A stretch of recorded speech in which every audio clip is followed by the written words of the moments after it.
بسم الله الرحمن الرحيم. الحمد لله نحمده ونستعينه ونستغفره ونؤمن به ونتوكل عليه ونعوذ بالله من شرور أنفسنا ومن سيئات أعمالنا. من يهده الله فلا مضل له ومن يضلله فلا هادي له. ونشهد أن لا إله إلا الله وحده لا شريك له. ونشهد أن سيدنا وسندنا ونبينا ومولانا محمدا عبده ورسوله صلى الله عليه وعلى آله وأصحابه وأزواجه وذرياته وسلم تسليما كثيرا كثيرا. أما بعد، أعوذ بالله من الشيطان الرجيم. بسم الله الرحمن الرحيم. وأقيموا الصلاة وآتوا الزكاة واركعوا مع الراكعين. وقال تعالى: إنما الصدقات للفقراء والمساكين والعاملين عليها. صدق الله العلي العظيم وصدق رسوله النبي الكريم. قال النبي صلى الله عليه وسلم: بني الإسلام على 5: شهادة أن لا إله إلا الله وأن محمدا عبده ورسوله وإقام الصلاة وإيتاء الزكاة وصوم رمضان والحج، أو كما قال عليه الصلاة والسلام. اللہ تبارک و تعالیٰ نے اپنے فضل و کرم سے بغیر مانگے، بغیر محنت کے، بغیر مشقت کے یہ مبارک مہینہ عطا فرمایا، جس کا تقریباً پہلا عشرہ ختم ہونے جا رہا ہے. آج 9 روزے ہیں، کل پہلا عشرہ جو رحمت کا عشرہ ہوتا ہے وہ ختم ہو جائے. رمضان مبارک میں 3 عشرے ہوتے ہیں: رحمت، مغفرت اور عذاب سے نجات کا. اس کی وجہ بھی علماء نے لکھا ہے کہ اصل میں مسلمانوں میں 3 قسم کے گروہ ہیں، 3 قسم کے لوگ ہوتے ہیں. پہلی جماعت وہ ہے جو گناہ نہیں کرتے، بہت کم ان سے گناہ ہوتا ہے بھی ہے تو فوراً توبہ و استغفار کر کے اپنے گناہوں کو پاک صاف کر لیتے. جب ان لوگوں پر جب رمضان کا مہینہ آتا ہے تو پہلی ہی تاریخ سے ان کے درجات بلند ہونا شروع ہو جاتے، کیونکہ ان پر کوئی گناہ ہی نہیں تھا. جو بھی کچھ گناہ ہوتے تھے چھوٹے، وہ اپنے توبہ و استغفار، نماز روزے کے ذریعے سے ان کے گناہ معاف ہو جاتے. اس لیے کہ نماز، روزے، نفل عبادات کے متعلق حدیث کے اندر آتا ہے کہ اس سے بھی گناہ معاف ہوتے. کچھ مسلمانوں میں وہ لوگ ہیں جو گناہ کرتے ہیں لیکن زیادہ نہیں کرتے، گناہ ان سے ہوتا ہے. لیکن جب یہ لوگ رمضان مبارک کا مہینہ آتا ہے، روزہ رکھتے ہیں، تراویح کی نمازیں پڑھتے ہیں، فرائض کو ادا کرتے ہیں، تو اللہ تبارک و تعالیٰ کی رحمت ان کی طرف بھی متوجہ ہوتی ہے اور ان کی بھی مغفرت کر دی جاتی ہے. کچھ ہمارے مسلمانوں میں وہ لوگ ہیں جو گناہ زیادہ کرتے ہیں، دن بھر میں گناہ کرتے رہتے ہیں، لیکن جب رمضان مبارک کا مہینہ آتا ہے تو اللہ کی طرف رجوع کر لیتے ہیں، روزہ رکھتے ہیں، نمازیں پڑھتے ہیں، تراویح کی نماز بھی ادا کرتے ہیں، اور جب یہ 20 روز مکمل کر لیتے ہیں تو پھر اللہ کی رحمت ان کی طرف بھی متوجہ ہو جاتی ہے. اللہ تبارک و تعالیٰ ان کی بھی مغفرت فرما دیتے. اس لیے حافظ پیر ذوالفقار صاحب نقشبندی نور اللہ مرقدہ فرماتے ہیں کہ رمضان المبارک کا مہینہ اس امت کو دیا ہی اسی لیے ہے کہ اللہ معاف کرنا چاہتا ہے. اللہ کا ارادہ اپنے بندوں کے ساتھ ٹھیک ہے، تمام بندوں کے اللہ تبارک و تعالیٰ مغفرت کرنا چاہتے ہیں، اسی لیے مبارک مہینہ دیا ہے. اور یہ صحیح بات ہے کہ انسان اگر رمضان مبارک کے مہینے میں تھوڑی محنت کر لے، اپنے نفس پر ذرا کنٹرول کر لے، عبادتیں کر لے، تو اس کی مغفرت یقینی۔ خیر، مجھے جو آج کے جمعے میں جو بات کرنی ہے وہ یہ کرنی ہے کہ اسلام کے جو 5 بنیادی ارکان میں سے تیسرا اہم رکن ہے زکوٰۃ، اس کے متعلق بات کرنی۔ قرآن کریم میں علماء فرماتے ہیں تقریباً 32 مقامات پر اللہ تبارک و تعالی نے نماز کے ساتھ ساتھ زکوٰۃ کا ذکر فرمایا۔ وَأَقِیمُوا الصَّلَاةَ وَآتُوا الزَّکَاةَ، نماز اور زکوٰۃ کا بڑا وقت ہے، اس لیے ایک حدیث کے اندر آتا ہے من یزکا فلا صلاۃ، کہ جو زکوٰۃ ادا نہیں کرتا اس کی نماز قبول نہیں ہوتی۔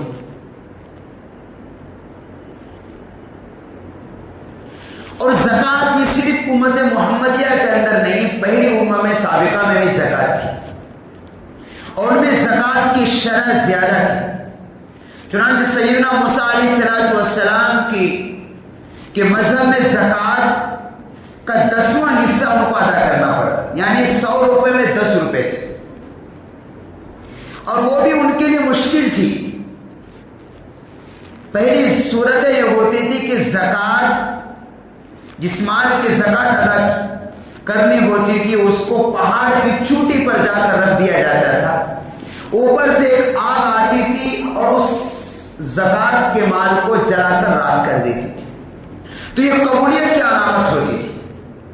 اور جس کو اوپر سے آگ آ کر اس مال کو جلایا نہیں تو اس کی یہ علامت ہوتی تھی کہ اس کا مال اللہ کے یہاں قبول نہیں، اور یہ مشکل تھا۔ لیکن جہاں اس امت محمدیہ پر اللہ تبارک و تعالیٰ کے بہت سارے احسانات ہیں، وہاں ایک یہ بھی فضل فرمایا ہے کہ زکوٰۃ کا مال مالداروں سے لیا جاتا ہے، غریبوں پر خرچ کیا جاتا ہے۔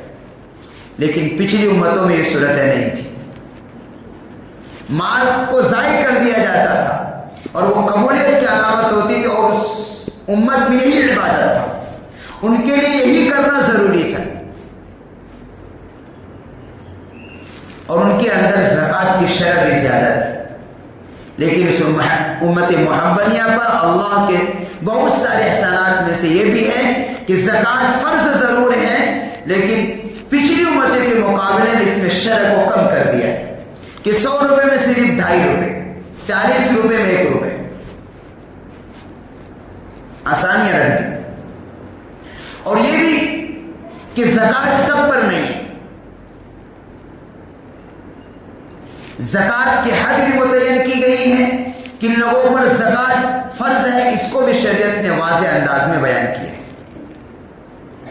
چونکہ رمضان مبارک میں الحمدللہ یہ مسلمانوں میں رواج ہے لیکن بہت کم ہے کہ لوگ زکوٰۃ تو ادا کرتے ہیں لیکن اندازے سے ادا کرتے۔ بہت سے تو وہ مسلمان ہیں، ان کو بخیل کہا جا سکتا ہے کہ زکوٰۃ فرض ہو جاتی لیکن ادا نہیں کرتے۔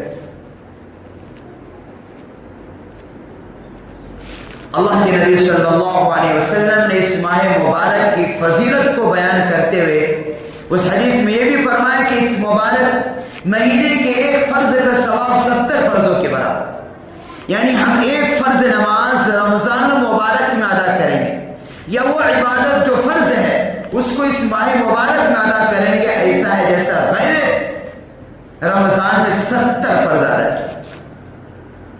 تو چونکہ زکوٰۃ یہ فرض ہے، اس کا وقت اگرچہ پورا سال رہتا ہے، لیکن اگر وہ صاحب نصاب جس پر زکوٰۃ فرض ہے، ابھی آگے بیان کریں گے کون لوگ ہیں، اگر وہ رمضان مبارک میں زکوٰۃ ادا کرتے ہیں تو ایسا ہے جیسا اس نے 70 فرضوں کے برابر ادا کی، ثواب۔ اسی طرح دیگر عبادتوں کا ثواب، نفل عبادتوں کا ثواب فرض کے برابر ہو جاتا ہے رمضان مبارک۔ تو یہ مہینہ اللہ کے نبی صلی اللہ علیہ وسلم نے اسی حدیث میں فرمایا ہے کہ مواسات کا مہینہ ہے، یہ غمخواری کا مہینہ ہے، یہ ہمدردی کا مہینہ ہے۔ اس میں ایک دوسرے کا خیال رکھو۔ زکوٰۃ ہر صاحب نصاب پر فرض ہے۔ شریعت میں اس کو صاحب نصاب قرار دیا گیا ہے جس کے پاس 52.5 تولہ چاندی یا 7.5 تولہ سونا یا اس کی قیمت اس کے پاس ہو اور اس پر سال گزر گیا ہو۔ اس کو بہت سے لوگ خلط ملط کر لیتے ہیں، اس کو اچھی طرح سمجھنا بہت ضروری ہے کہ مثال کے طور پر رمضان المبارک کے 10 رمضان کو یا 20 رمضان کو مثال کوئی ایک تاریخ، اس میں اس کے بعد آج کی تاریخ جو میں نے آج معلوم کیا، چونکہ اب چاندی کے ریٹ بہت بڑھ گئے، 1,26,000 روپے ہو رہے ہیں۔ اگر کسی کے پاس رمضان المبارک میں آج کا ریٹ، چونکہ جس دن ادا کرے اس دن کا، چونکہ چاندی کا ریٹ کبھی ایک دم ڈاؤن ہو جاتا ہے، کبھی ایک دم اوپر ہو جاتا ہے، بڑھتی رہتی ہے، اس کا ریٹ گھٹتا بڑھتا رہتا ہے، تو معلوم کر لینا۔ لیکن جو آج کا ریٹ ہے جو معلوم کرایا گیا ہے، ہمارے ایک دوست نے معلوم کر کے ہمیں بتایا کہ آج کا جو ریٹ ہے وہ 2 سے کچھ روپے ہے چاندی کا، تو اس کا 52.5 تولے چاندی کی جو قیمت بن رہی ہے 1,26,000 روپے، کم و بیش ہو سکتی ہے۔ اگر کسی کے پاس 10 رمضان کو یا 9 رمضان کو اس کے پاس آئے تو اس کو نوٹ کرے، اگلے سال کے 9 رمضان کو دیکھیں کتنی رقم ہے، اب جتنی رقم ہوگی اس پر زکوٰۃ فرض ہوگی، بیچ میں گیا آیا اس کا کوئی حساب نہیں ہوگا۔ عام طور پر کیا کرتے ہیں کہ ابھی کل ہی تو 20,000 یا 10 لاکھ روپے آئے ہیں، اب اس پر سال نہیں گزرا ہے نا، نہیں، اس کا اعتبار نہیں ہے، تاریخ کا اعتبار ہوگا کہ پچھلی جو تاریخ میں آپ پر اتنے تھے، صاحب نصاب اس وقت ہو گئے تھے، اب وہی تاریخ آئی ہے، اب حساب لگاؤ کتنا مال ہے، 10 لاکھ روپے ہیں تو 10 لاکھ پر زکوٰۃ ادا کرنی ہوگی، 5 لاکھ ہیں تو 5 لاکھ ہے پر ادا ہوگی، 50 لاکھ ہے تو 50 لاکھ پر زکوٰۃ ادا کرنی ہوگی۔ اور زکوٰۃ کی جتنی رقم بیٹھتی ہے اس کو نکال کر الگ کرنا ضروری ہے۔ اس زکوٰۃ کے پیسے کو 1 روپیہ بھی اپنے اس مال میں نہیں لگانا چاہیے، وہ غریبوں کا حق ہے، اس تک پہنچنا ہے۔ دوسری جو آیت میں نے کی اس میں انہی لوگوں کا تذکرہ کیا گیا ہے کہ کن پر زکوٰۃ صدقات دینا چاہیے۔ انما الصدقات للفقراء والمساکین والعاملین علیہا والمؤلفۃ قلوبهم وفی الرقاب، اس میں 8 لوگوں کا تذکرہ ہے۔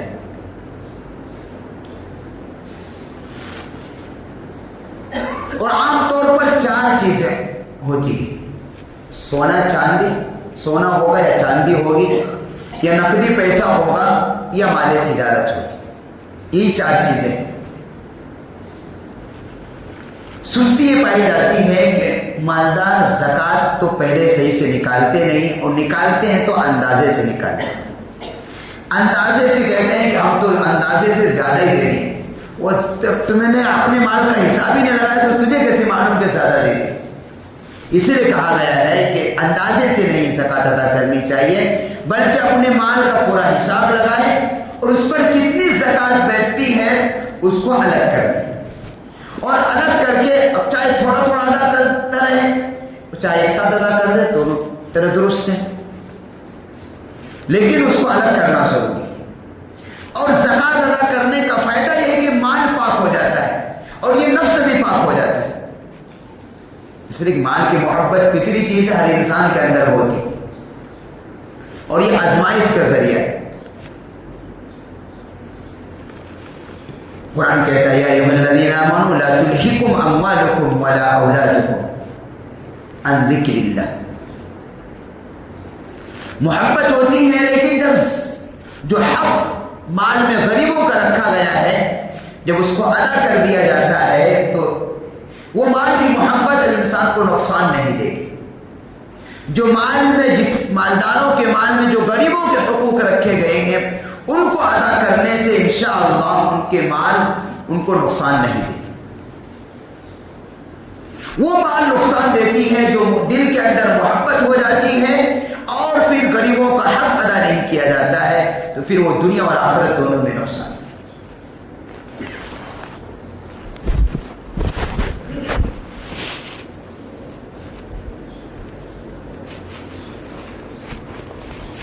اور جب زکوٰۃ ادا کر دی جاتی ہے مالوں کی تو اللہ تبارک و تعالیٰ اس مال کی حفاظت بھی فرماتے ہیں اور اس میں برکت بھی عطا فرماتے ہیں. ورنہ کل قیامت میں جو مرد یا عورت اپنے مالوں کے اپنے زیورات کے زکوٰۃ نہیں نکالیں گے ان کو تپایا جائے گا جہنم کی آگ میں اور ان کے پٹھوں کو داغا جائے گا. کل قیامت میں جو مالدار اپنے مالوں کو زکوٰۃ نہیں نکالیں گے ان کی سزا یہ ہوگی کہ ایک سانپ اس مال کو گنجان سانپ مراد زہریلا سانپ کی شکل دیا جائے گا اور اس کو وہ ڈسے گا اور وہ کہے گا میں تیرا مال ہوں. جو تو دنیا کے اندر جو تمہارے مال میں جو غریبوں کا حق تھا, جو زکوٰۃ ہم نے فرض کیے تھے, جو صدقات جو تم پر رکھے تھے غریبوں کا حق, وہ تم نے ادا نہیں کیا. آج اس کی سزا تمہیں مل رہی ہے کہ وہ سانپ اس کو ڈستا رہے.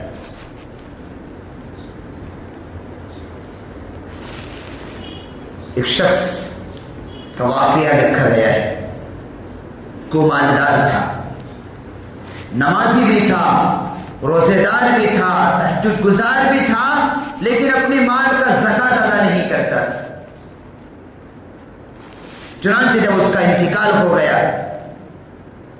اور وہ قبر میں چلا گیا تو اس کا بھائی اپنی بھائی کا حال بیان کرتا ہے کہ میں اس کے سرہانے اللہ کا ذکر کرنے لگا, قرآن کی تلاوت کرنے لگا, اچانک مجھے نیند آ گئی. میں دیکھ رہا ہوں کہ میرے بھائی کو عذاب قبر ہو رہا ہے اور یہ بتایا جا رہا ہے, بھائی کہہ رہا ہے کہ مجھے جو یہ سزا مل رہی ہے مجھے اپنے مالوں کی زکوٰۃ ادا نہ کرنے کی وجہ سے. تو چونکہ وہ بھائی تھا اس کے دل میں محبت کا جذبہ پیدا ہوا, اس نے کوشش کی کہ دیکھوں.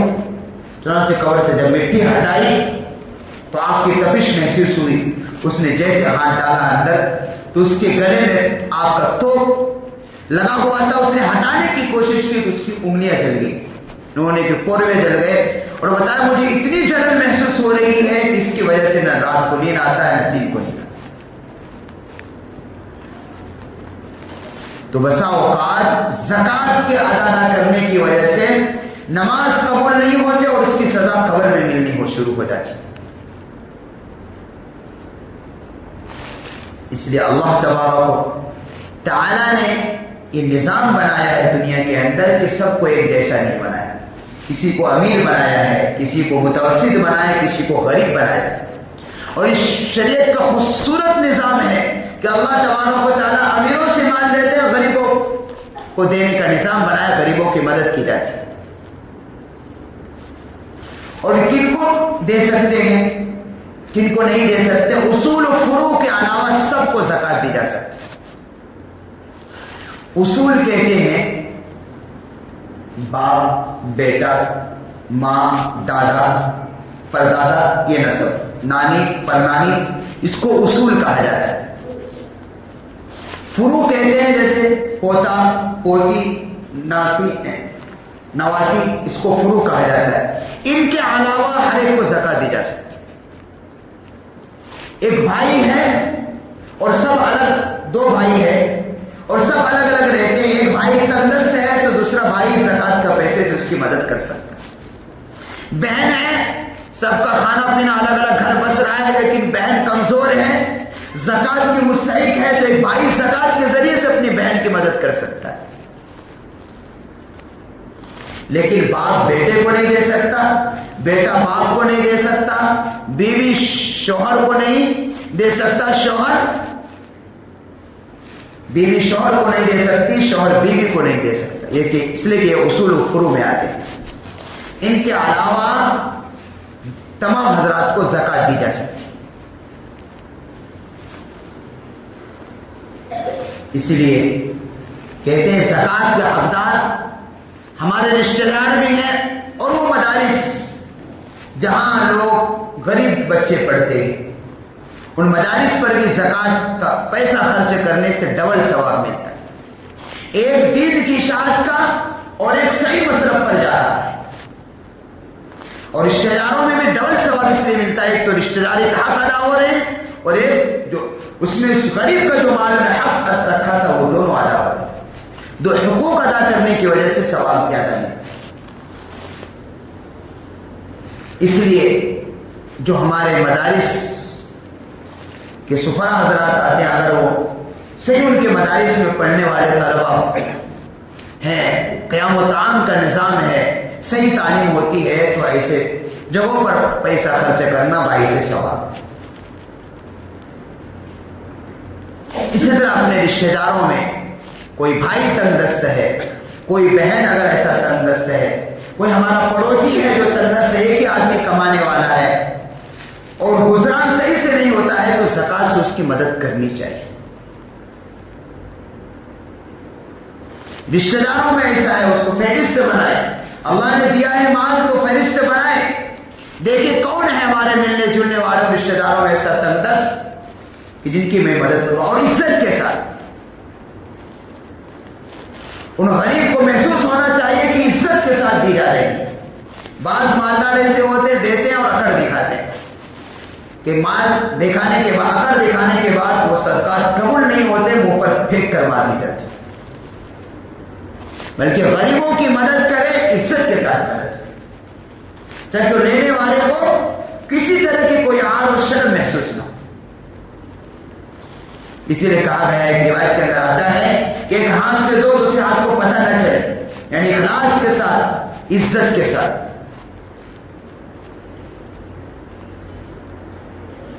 تو رمضان المبارک کا مہینہ ہے، اس میں الحمدللہ یہ غمخواری کا مہینہ ہے، یہ مواسات کا مہینہ ہے. اللہ تبارک و تعالیٰ اس ماہ مبارک میں ایک فرض کا ثواب 70 فرضوں کے برابر، نوافل کا ثواب فرضوں کے برابر کر دیتے.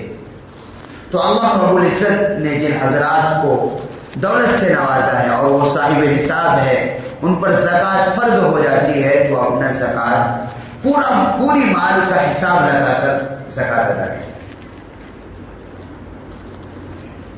اسی طریقے سے بہت سے لوگوں کے پاس زمین خرید کر رکھتے ہیں. زمین پر مال زکوٰۃ کا مسئلہ یہ ہے کہ اگر اس کو بیچنے کے ارادے سے خریدا ہے تو اب اس مال تجارت میں اگر اس پر زکوٰۃ ادا کرنی ہوگی، اور اگر مکان بنانے کا ارادہ ہے تو پھر اس زمین پر، اس پلاٹ پر، اس سائڈ پر زکوٰۃ نہیں. اگر بیچنے کا ارادہ ہے تب زکوٰۃ. سیدھا سا مسئلہ.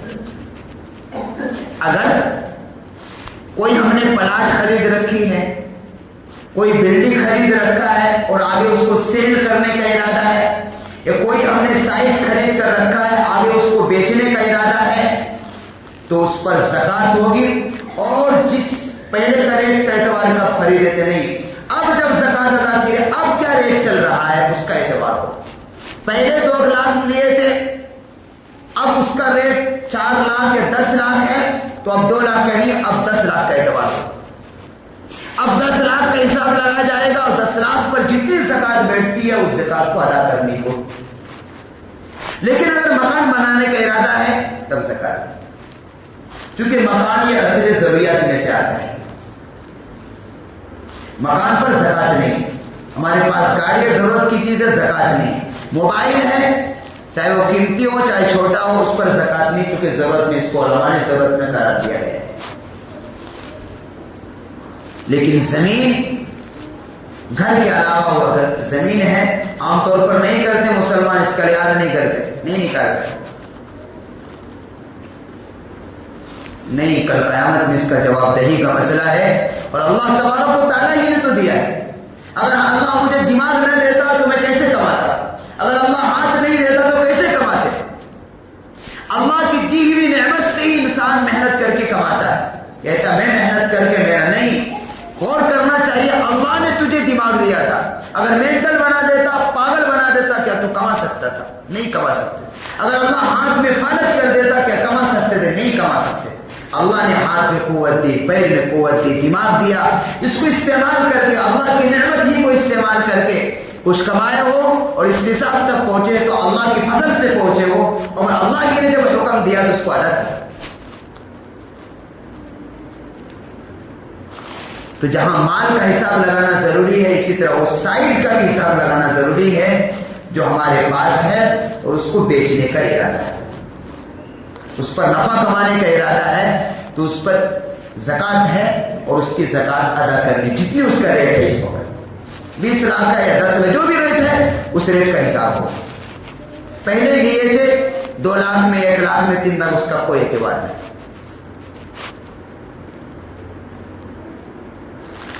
اس لیے بہت سے ایسے شریعت کا نظام بڑا خوبصورت ہے، کہتے ہیں کہ اگر واقعتاً ہر ایک مالدار مسلمانوں کا صرف اگر مالدار جتنی اس کی مالوں پر زکوٰۃ نکلتا ہے اور وہ صحیح حساب لگا کر زکوٰۃ نکالے اور وہ زکوٰۃ صحیح مصرف پر خرچ کرے، تو یہ جو بیچارے ہمارے مدارس والے جو ادھر ادھر بھٹکتے رہتے ہیں ان کو بھی بھٹکنے کی ضرورت نہیں پڑے، اور جو غریب بیچارے پریشان رہتے ہیں یہ بھی پریشان نہیں ہے۔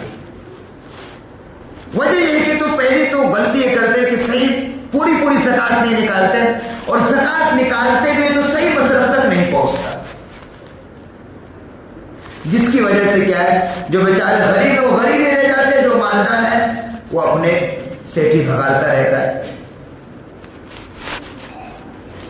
تو جس کی وجہ سے مسلمانوں کی جو بدحالی ہے وہ ختم نہیں ہوئی۔ اس لیے کہ ایک پیسے کا صحیح مصرف پہ خرچ کرنا بہت سارے پریشانیوں کا اور بہت ساری مصیبتوں کا ایک دور ہونے کا سبب ہوتا ہے۔ شریعت کس خوبصورت نظام ہے، پہلی شریعتوں میں نہیں تھی، اس امت محمدیہ میں زکوٰۃ کا یعنی جو نظام ہے، صدقات کا جو نظام ہے، بڑا خوبصورت نظام ہے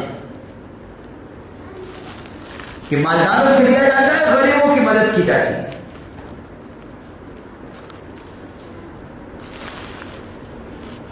اور اللہ تبارک و تعالیٰ کی طرف سے اس پر حفاظت کا وعدہ بھی ہے اور دینے کا بھی وعدہ ہے۔ جو مالدار اپنی مالوں کی زکوٰۃ کی نکالتے پوری نکالتے، اللہ تبارک و تعالیٰ ان کی تجارت کو بھی بڑھاتے ہیں، ان کے مالوں میں برکت بھی عطا فرماتے ہیں، اور اللہ تبارک و تعالیٰ ان کی نسلوں کو بھی اس کو فائدہ ہوتا ہے۔ ایک واقعہ آپ نے سنا ہوگا کہ ایک شخص تھا، اس کا باپ تو اپنے مالوں کی پوری زکوٰۃ نکالتا تھا۔ ان کے باپ کے انتقال کے بعد ان کے بیٹے پر جب وراثت منتقل ہوئی تو بیٹے کی نیت خراب ہو گئی اور کہنے لگا کہ میرا باپ تو بڑا بیوقوف تھا کہ مال غریبوں کو لٹاتا تھا، بیواؤں مسکینوں پر خرچ کرتا تھا، ہم ایسا کریں گے کہ رات کے اندھیرے میں جائیں گے، فصلیں کاٹ لیں گے، رات کے اندھیرے میں کوئی غریب پہنچے گا ہی نہیں، ہمیں تنگ کرے گا ہی نہیں، تو ہمارا مال بچا رہے گا۔ ادھر یہ پلاننگ کر رہے تھے، ادھر اللہ پلاننگ کر رہا تھا کہ اللہ تبارک و تعالیٰ نے ان کی فصلوں کو برباد کر دیا۔ جب یہ رات کے اندھیرے میں جب پہنچے تو دیکھے کہ وہ میدان، ان کی وہ جگہ بالکل چچل میدان بنی پڑی، تو دونوں افسوس کرنے لگے۔ تو کبھی دنیا کے اندر بھی غریبوں کا حق دبانے کی وجہ سے فصلوں کو اللہ برباد کر دیتا ہے، دنیا میں بھی کبھی اس کا عذاب ہو جاتا ہے کہ اللہ تبارک برکت کو چھینتا ہی چھینتا ہے، اور کبھی اللہ تبارک و تعالیٰ مال کو، فصلوں کو ضائع بھی کر دیتا ہے۔ اسی لیے کہا گیا ہے کہ کسی غریب کو، غریب کا حق ہے اس کو پہنچنا چاہیے۔ آج جو ہماری تجارتوں کا نقصان ہو رہا ہے، ہماری فصلوں پر، ہماری تجارت پر حق و نفع نہیں مل رہا ہے، اس کی بہت ساری وجوہات میں سے ایک وجہ یہ بھی ہوگی کہ ہم اپنی مالوں کا پوری زکوٰۃ ادا نہیں کرتے۔ غریبوں کا جو حق رکھا گیا اس تک نہیں پہنچتا ہے۔ جس طریقے سے ان دونوں بھائیوں نے رات کے اندھیرے میں غلط فیصلہ کیا، اللہ دلوں کے بھیدوں کو جاننے والا ہے، اللہ تبارک و تعالیٰ نے ان کو یہ سبق دیا کہ تم غریبوں کا حق ادا نہیں کرو گے کہ تمہارے مال کو ضائع بھی کیا جائے گا، تمہاری تجارت، تمہاری فصلوں کو برباد بھی کر دیا جائے گا۔ اللہ اس پر طاقت ہے۔ اور وہیں جہاں غریبوں کی مدد کی جاتی ہے، اپنے مالوں کی پوری زکوٰۃ ادا کی جاتی ہے، تو اللہ تبارک و تعالیٰ تجارت کو بھی بڑھاتا ہے، فصلوں کو بھی زیادہ اگاتا ہے اور زیادہ نفع دینے کا وعدہ ہے، اور مال کی بھی حفاظت کرتا ہے۔ کہ سہارنپور میں انگریز تھا، اس کی چند کوٹھریاں تھی، آبیتی کے اندر ہے، شیخ الحدیث ہے، منظر صاحب رحمۃ اللہ نے ان کا واقعہ لکھا ہے کہ چند کوٹریاں تھیں، ان میں غلہ اناج رکھے جاتے تھے، اور انگریز کسی کام سے بنگال گیا ہوا تھا اور ان کی جو نگرانی کرنے والے تھے مسلمان تھے۔ اتفاق سے آس پڑوس میں آگ لگ گئی کہ فوراً انہوں نے ایک تار بھیجا اس انگریز کے پاس کہ مالک پڑوس میں آگ لگی، قریب ہے کیا، ہمارے محل تک نہ پہنچ جائے اور جو اناج اس کے اندر رکھا ہو، جو غلہ رکھے ہوئے ہیں وہ سب راکھ ہو جائیں گے جل کے۔ انہوں نے ایک میسج دیا، وہ انگریز لکھ رہا تھا، اپنے لکھنے میں مصروف رہا، پھر دوسرا، پھر یہ خود بھی گیا۔ وہ انگریز، ہر ایک انگریز بھی اللہ کو مانتا ہے، عیسائی بھی اللہ کو مانتے ہیں، بعض ہندو بھی کچھ لوگ ہیں جو نہیں مانتے، یہ لوگ اللہ کو مانتے ہیں لیکن پورا ایمان ان کا نہیں، اللہ کو مانتے ہیں یہ لوگ۔ تو انہوں نے کہا کہ میں نے مسلمانوں کی کسی عالم سے سنا، اس کو انگریز کو کتنا یقین تھا، میں نے مسلمانوں کی کسی عالم سے سنا ہے کہ جو شخص اپنے مالوں کی زکات پوری ادا کرتا ہے، اللہ تبارک و تعالیٰ اس کی مال کی حفاظت کرتا ہے، تم چاہو میرے مال کی اللہ حفاظت کرے۔ چنانچہ انگریز بھی آیا، وہ آدمی بھی آیا، آس پاس کی جتنے گھر تھے سب کے جلے، لیکن اس کی گودام تک وہ آگ نہیں پہنچی۔ پکا بات ہے، جو آج جو مال ضائع ہو جاتا ہے، چوری ہو جاتا ہے، یا فضول خرچ میں برباد ہو جاتا ہے، یہ شادی بیاہ میں جو لاکھوں روپے خرچ ہو جاتے ہیں، یا ہماری فصلیں جو برباد ہو جاتی ہے، ان کی بہت ساری وجوہات میں سے ایک وجہ یہ ہے کہ ہم اپنی مالوں کا پوری زکات ادا نہیں کرتے، جو غریبوں کا حق رکھا گیا ہے پورا ادا نہیں کرتے۔